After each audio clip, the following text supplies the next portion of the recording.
What's going on, workforce? Brian here, and we've got a lot to talk about. This last week has been nuts in terms of video game news and information. Obviously, I want to talk about the Final Fantasy XV mobile a little bit more, namely in regards to where is my Final Fantasy XI remake remaster. And honestly, the conversation going around mobile, as long as it's not mobile only, that in and of itself is really kind of the crux of that bit. So I want to talk about a little bit more about that today. And I also want to talk about the Xbox Series X news. If you guys haven't heard, Xbox Series X is going to be backwards and forwards compatible. And what that means is that games that are quote-unquote launching on Series X are going to work on Xbox One. And this seems to have some people confused, some people nervous, some people frustrated, some people excited. So there's a lot kind of going around that.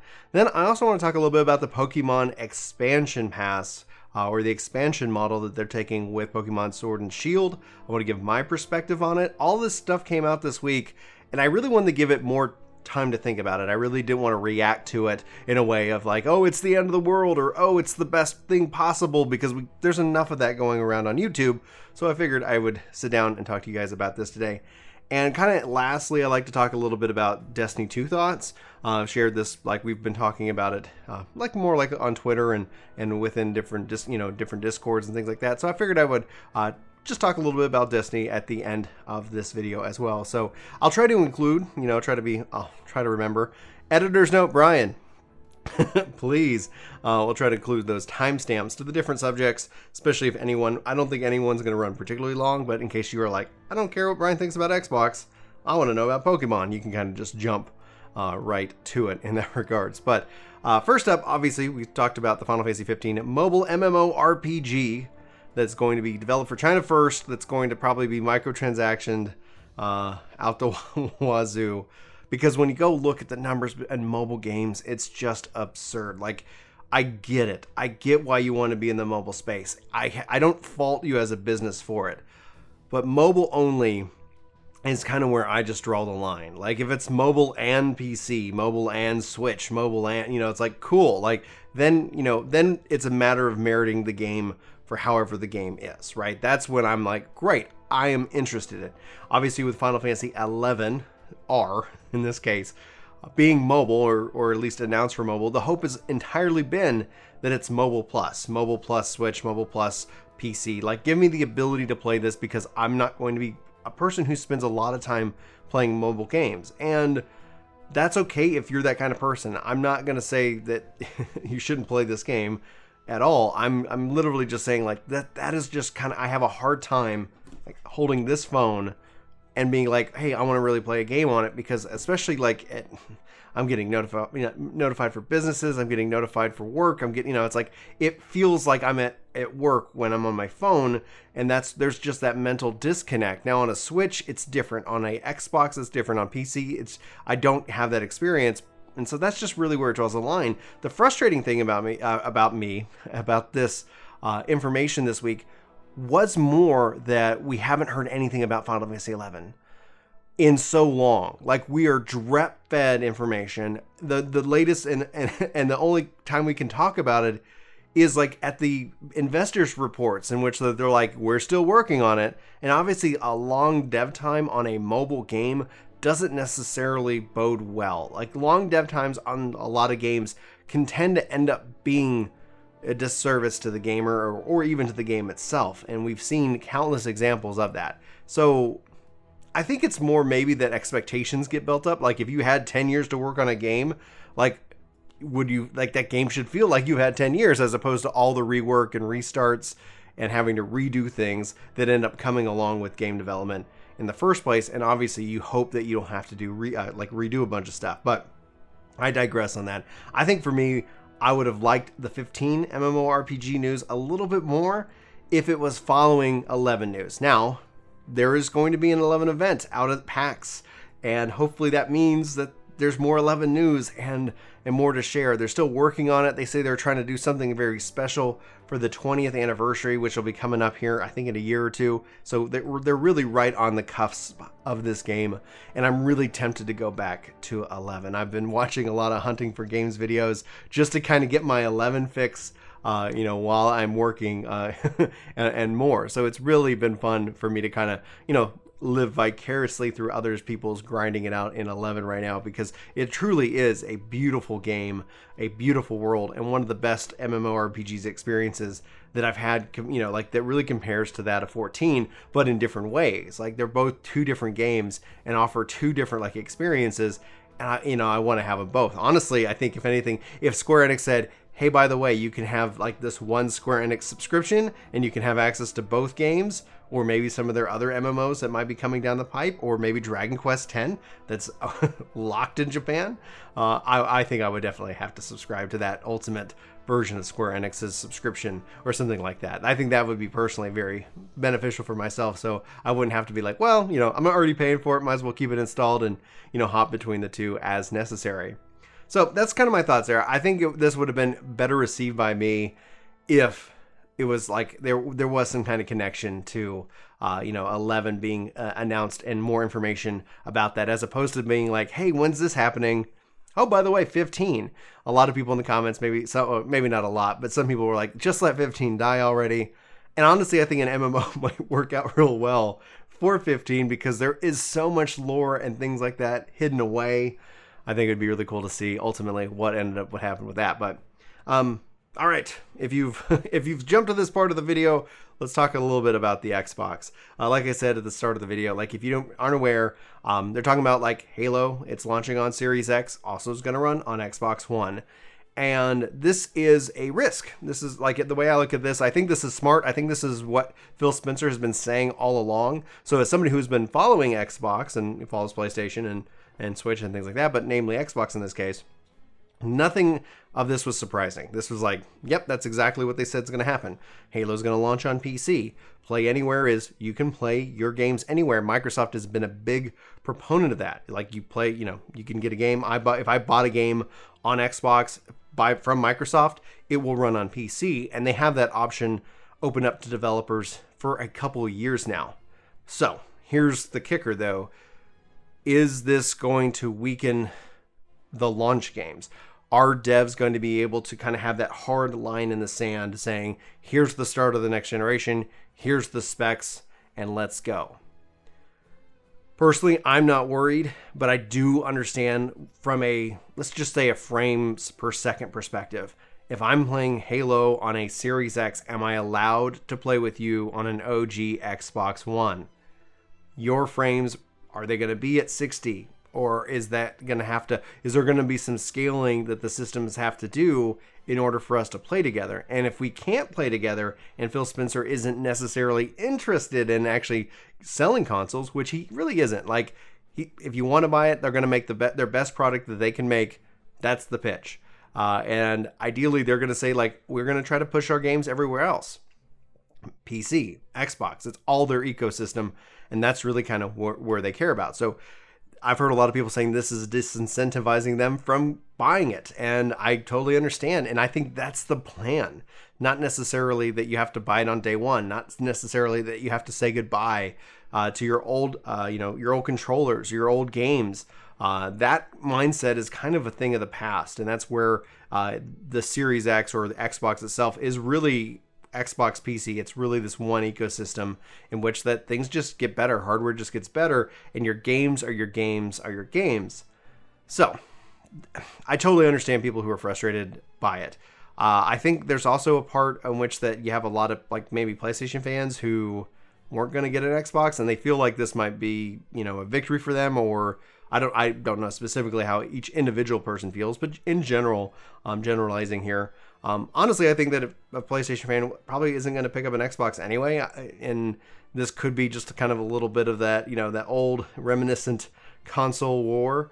But I think PlayStation already has its advantages in its own first-party lineup in and of itself. So I don't know if they're going to do this, if they're going to have that hard line in the sand, or if they're also going to say, yeah, some of these PS5 games can run on a PS4 or PS4 Pro, and open that up to the developer. I think at the end of the day, this move is gamer focused. I think it's also developer focused, saying, hey, you can launch your game on Series X and it can have all of this cool stuff. And you can even, because we have the technology and this is how PCs work, you can even scale it back and still open it up to people who are on Xbox One. And here's the kicker. You're not buying 2 copies of the game. You're just buying a copy of X game, and thus, oh, you get a Series X, you upgrade, boom. Oh, you didn't get a Series X, but you decided to build your own PC, boom. What's up? Sure.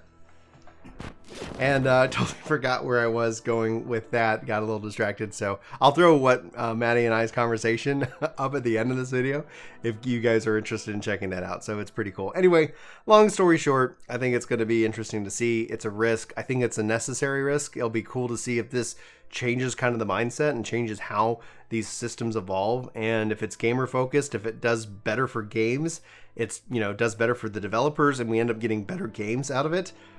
I'm all for it. If it sucks and it just doesn't work and nobody likes it at the end of the day, well, then they can change it and we can say, yep, that, you know, called it. That was a bad idea, you know, or something like that. So at the end of the day, I'm not too worried. I think it's going to be interesting to see. I'm still planning on getting a Series X, but what's really great about this news is that I don't have to toss out my old Xboxes. They're still going to play those new games. So it actually saves me a little money. And that means maybe I'm going to pick up a couple games where I wasn't, or a new controller or something like that. So I got options. So also, okay, now if you've skipped to this part of the video, welcome. We're talking about Pokemon and the expansions, and honestly, I'm not really frustrated. Like I in my Pokemon video talking about like how the frustration existed, being somebody who's just been playing this with his kids, it's great. More Pokemon locked behind a paywall.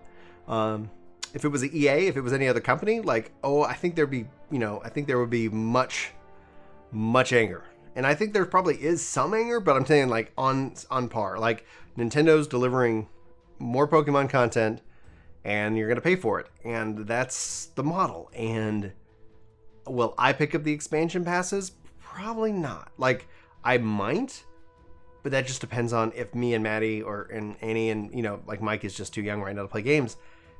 If we're all like really into it, like, oh yeah, let's keep playing. Let's go get some more Pokemon. This is great. Or, you know, maybe we go and move on to something else. Julie and I have been playing the Mario Odyssey, trying to get like 100% it. We're like working our way through all the moons, and we're doing that and drinking wine, and it's amazing.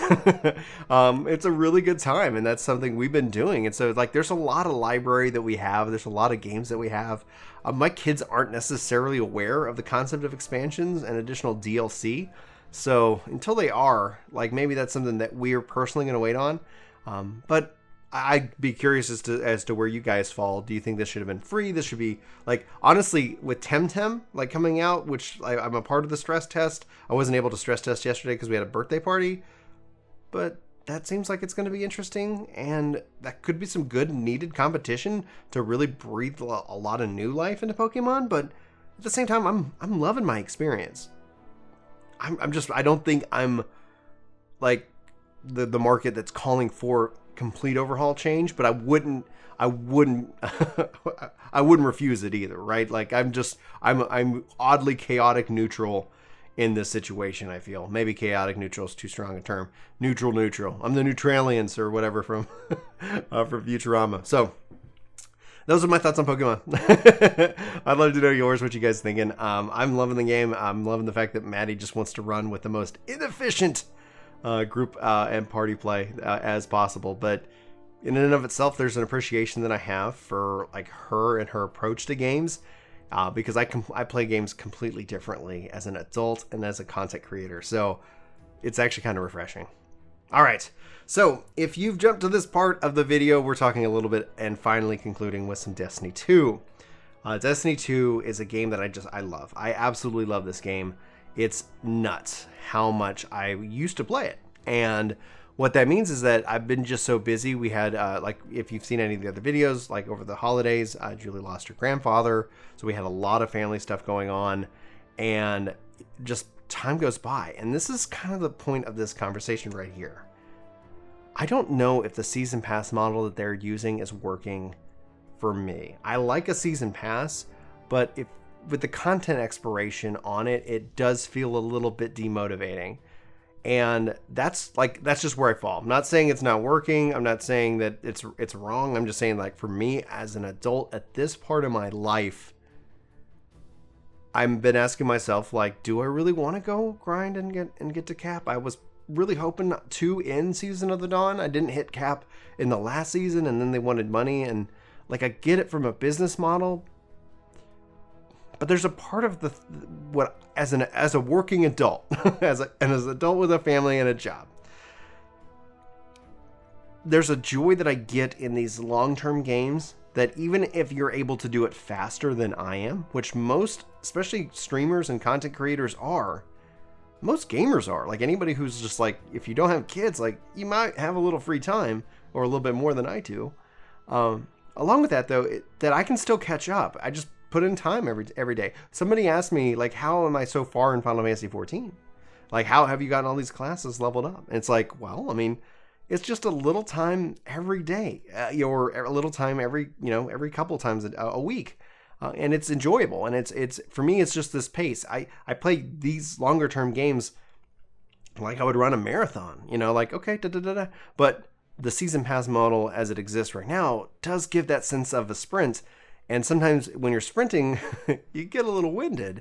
And then the other side of it is that primarily I've always been a PvPer in Destiny. That's kind of my big piece of that. And so PvP just feels like it would be really good if they gave us something more within that system. And I know I'm not alone in that. And I know that I'm sure Bungie is doing their absolute best. This isn't a critique on the company. I think they're just trying to figure out what this model looks like. I think everybody's trying to figure out what this model looks like in terms of long-term, persistent worlds or evolving world games in which that you're trying to create moments that you want to be there for, but you also want to not punish your long-term or highly invested player. I don't know. Like, it's going to be something interesting I'm following. I play, thankfully, like, my job isn't a Destiny content creator. That's when and that could be said for anything. My job isn't a Final Fantasy XIV content creator. My job isn't a PSO content creator. Like, my job is a software engineer. If you don't know, hit that subscribe button. Welcome to join the workforce. I'm really impressed if you hung out with me as I rambled this much, but I appreciate it. So that's going to be it. Like, a couple of people have asked for a couple of different topics from me this week. And I'm going to see if I can't kind of maybe get more into a habit of doing this kind of roundup. People want me to talk about Stadia. People want me to talk about certain things. And, like, I love making content and videos. And I don't want to just, like, throw videos out to you guys in 2020. Like I said, in kind of as we look forward as a part of the New Year video. Hopefully you guys watched it. I think it was really good. Trying to, like, bring just a more enjoyable level of content to Work to Game. I'm also blown away, but we almost have 1,000 subs over on Ginger Prime. If you haven't checked out the channel, links below. You should go check it out, and I hope you do. It's just nuts. Like, you guys and y'all support over the last just handful of years has been mind-blowing, and I really appreciate it. It's been exciting to see and get to know you guys more. And like I said, that's going to be it. I hope you all have a fantastic Sunday. Thank you for watching this video. I'm sure we'll be talking soon, as I'm sure I bet this week is going to be nuts. I don't know. I just had this feeling some really cool stuff's about to just drop, or at least information. We don't know. Who knows? If it does, we'll be sure to try and cover it here at Work to Game or somewhere over on Ginger Prime as well. Anyway, guys, I love you very much. Thank you for watching. I hope you have a great day, and I'll talk to you soon. Take care. Hey. I did this. Oh, thank you. I found them. Yeah. They were in the pretend toy vacuum. What? What were they doing in the pretend toy vacuum? It's part of the pretend toy vacuum. I took it off and I found green and one purple, but there was actually two purples and two greens. I didn't even realize it. Oh my goodness. I thought there was only three, but there was actually four. There was four. One was hiding by looking like the other ones. This one. Yeah. It was in the back. Okay. One of these were the first one. This one's first. Mm-hmm. That one was second, third, fourth. Whoa. So cool. All right, I'm finishing up my video. Can I come downstairs and we play it here in a few minutes? Yeah, well, and Daddy, when we come downstairs, what you do, you can put batteries in the vacuum and I'll test it. That's a great idea. To make sure, so it comes back alive so I can play with it again. All right, perfect. Love you, sweetie. Bye. I'm going downstairs. All right, I'll see you in a few minutes.